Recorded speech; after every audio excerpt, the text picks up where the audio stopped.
Համացանցը դարձել է կենցաղի անբաժանելի մասը։ Հայաստանում դրա տարածումը 2009 թվականից հետո կտրուկ մեծացավ։ Հիմա, երբ մեր բնակչության կեսից ավելին օգտվում է ինտերնետից, երեխաներն էլ են դարձել վիրտուալ այցելուներ։ Անչափահասները հիմնականում հետաքրքրված են խաղերով, շատ ծնողներ դեմ չեն, դրանք զարգացնում են երեխայի որոշ ունակություններ։ Դրական կողմեր էլ ունի, բայց բացասական կողմեր էլ ունի։ Ինձ թվում է արքայելափակում պետք է ունենա։ Մի երեխեքին չես կարա զրկես դրանից։ Քեզանից լավ են հասկանում ինտերնետի աշն ու ձախը։ Քիչ։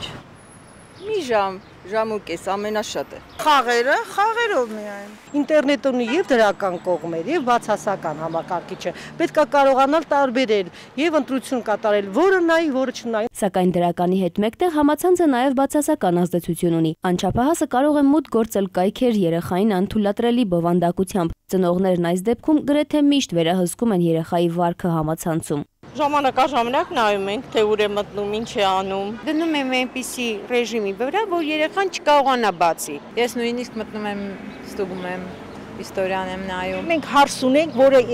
անընդհատ վերահսկում է։ Հասկացնում եմ, որ քո խաղն է, դու խաղով խաղա, ուրիշ բան պետք չի քեզ։ Երբ որ համացանցում են, ես պարտադիր ներկա եմ գտնվում իրենց մոտ։ Ինքը մուլտ է նայում կամ չգիտեմ, ինչ որ մի բանով ես անընդհատ աչքիս տակով իրան հետևում եմ։ Ծնողներն իհարկե պարտավոր են ուշադիր լինել, բայց երեխային ինչ որ բան արգելելը միշտ չէ, որ հաշտ ու խաղաղ է ավարտվում։ Մյուս կողմից էլ զբաղված ծնողը չի կարող 100%-ով հսկել երեխայի վիրտուալ քայլերը։ Բավական է 10 րոպե, որ գայթակղիչ պատուհանիկները իրենց գործն անեն։ Հարցվածներից շատերը կցանկանային, որ իրենց երեխաները օգտվեին վերահսկվող համացանցից։ Ժամանակակից տեխնոլոգիաները հնարավորություն են տալիս սահմանափակել երեխայի մուտքը անցանկալի կայքեր, այսինքն ֆիլտրում են դրանք։ Նման անվտանգ ինտերնետ է առաջարկում Vivacell MTS ընկերությունը։ 500 միլիոնից ավելի կայքերից առանձնացնելով ու ճանաչելով պոռնո, թմրամիջոցներ կամ բռնություն ցուցադրող ու պրոպագանդող էջերը, Vivacell-ի կայքեր զտող համակարգը արգելափակում է դրանք։ Ամսական վճարելով 5500 դրամ հնարավոր է առանց ծնողի ներկայության վստահ լինել, որ երեխայի տեղաշարժը ինտերնետում